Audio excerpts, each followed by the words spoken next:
YSR Congress party అధికారంలో ఉన్నప్పుడు మహా టీవీ, టీవీ5, ఏబిఎన్ ఇట్లాంటి వాటి మీద బ్యాన్ పెడితే ఇప్పుడు తెలుగుదేశం పార్టీ రాగానే టీవీ9 ఎన్టీవీ, సాక్షిల మీద బ్యాన్ పెట్టారు.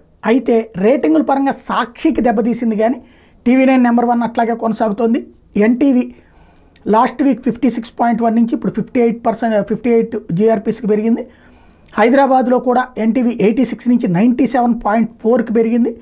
అలాగే ఏపీ తెలంగాణ బిలో 75 అర్బన్లో కూడా 45.3 నుంచి 49.7కి పెరిగింది. ఓవరాల్గా చూసుకుంటే ఈ అడ్డంకుల్ని అధిగమించి టీవీ9, ఎన్టీవీ కూడా సక్సెస్ అవుతుంటే సాక్షి మాత్రం దెబ్బతిన్నది.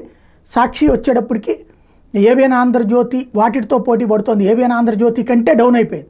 ఏబిఎన్ ఆంధ్రజ్యోతి, టీ న్యూస్ తర్వాత స్థానాలకి సాక్షి వెళ్ళిపోయింది. లాస్ట్ నుంచి పోటీ పడుతోంది. ఈటీవీ ఆంధ్రప్రదేశ్తో పోటీ పడే స్థాయికి వచ్చింది.